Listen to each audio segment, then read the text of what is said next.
Eh bien, nous avons vu des gros titres assez inquiétants concernant la démocratie à travers l'Europe récemment.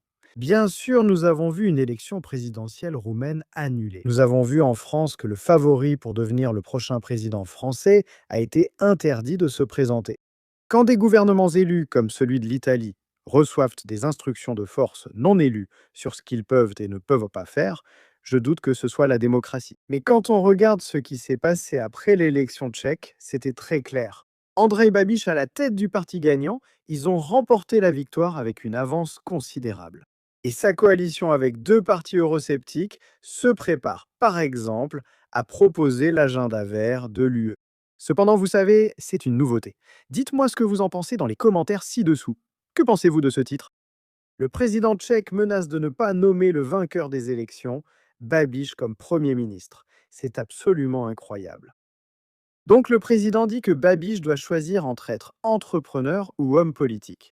Et si Babiš est incapable, et c'est l'homme qui a dirigé le plus grand parti pendant les élections, s'il est incapable de résoudre son conflit d'intérêts, le président a dit qu'il contribuerait à la création d'une situation illégale en le nommant.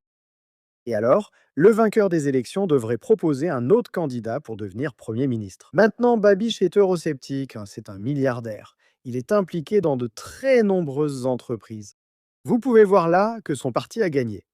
Et il a en fait déjà été Premier ministre auparavant, mettant ses entreprises dans une fiducie.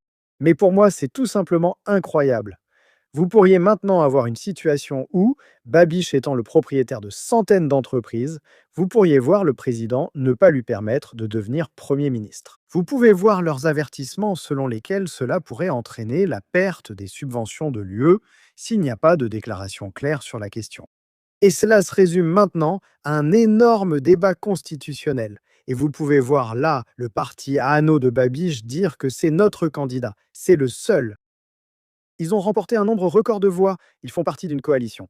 Vous pouvez voir là la citation. Les citoyens de ce pays ont choisi Andrej Babiš lors d'élections démocratiques. Je ne comprends pas la déclaration du président. Donc, c'est nouveau. Vous pourriez en fait voir ici potentiellement le chef du parti qui a remporté les élections ne même pas être autorisé à devenir Premier ministre. N'hésitez pas à me faire part de vos réflexions à ce sujet dans les commentaires ci-dessous. Merci de mettre un petit pouce bleu à cette vidéo, cela me ferait vraiment plaisir. Et bien sûr, comme toujours, merci d'avoir regardé.